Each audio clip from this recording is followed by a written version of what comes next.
O yun, so hello guys, magandang araw sa inyo and welcome back again na naman sa ating channel at sa panibagong video tutorial na naman. So nandito ulit tayo sa ating favorite spot kung saan yan, napakainit ng panahon. So ayun yung spot natin. Bali mabilisang tutorial lang ito, no. Sasagutin lang natin yung tanong ng isa nating kaibigan, kung alin ba dapat ang mauna, yung month ba or yung kilometers pagdating sa pag-change oil ng ating motor. Okay? So kapag kasi first for example mga boss, brand new yung unit nyo, pinapabalik tayo sa kasa, no? First 500 kilometers, so balik na tayo, change oil na nila yan. Kapag wala pa namang 1 month na reach nyo na yung 500 kilometers, so obligado na kayong mag change oil, no? Then kapag hindi nyo pa na reach yung 500 kilometers, tapos more than 1 month na, so lumagpas pa sa 1 month, obligado pa rin kayo mag change oil. Kahit alin sa dalawang yun ang mauna, yung 1 month ba or yung 500 kilometers, magcha-change oil at magcha-change oil tayo. Yun kasi ang standard ng PMS natin, ano. Sa pagcha-change oil naman, sa palagay ko yung 1 month masyadong mabilis siguro. 2 months or 3 months, basta kahit alin dyan, nasa inyo naman yan. Pero mas maganda kung titignan nyo yung owner's manual nyo para makita nyo kung alin ba talaga ang dapat sundin.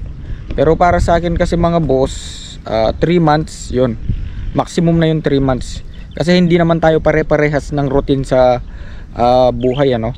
Yung iba sobrang busy, kaya kahit na ma-reach pa nila yung 500, 1,000, 1,500, 2,000 kilometers, wala naman silang time, di ba?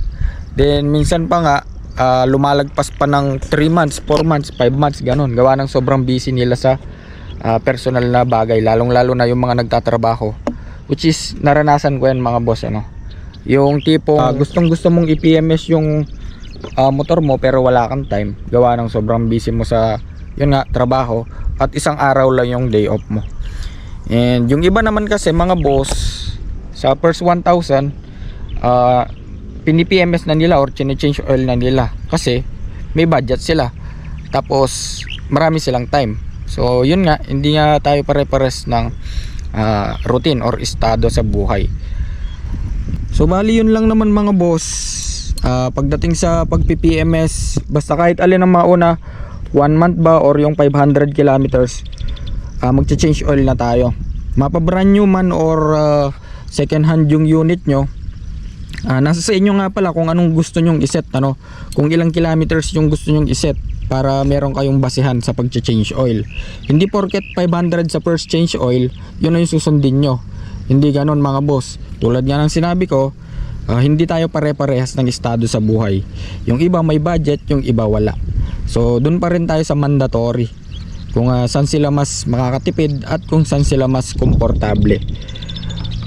Para sa akin kasi 1,500 to 2,000, ayun, para sa akin 1,500 to 2,000 goods na yun, goods na yun para sa akin. 1,500 1,000 kilometers to 2,000 kilometers, minsan nga 3,000, okay pa yon, okay pa para sa akin, ano. Pero sa iba, yun nga, since naalaga nila yung motor nila, nag-change oil sila 500, 1,000. So depende rin naman yan mga boss.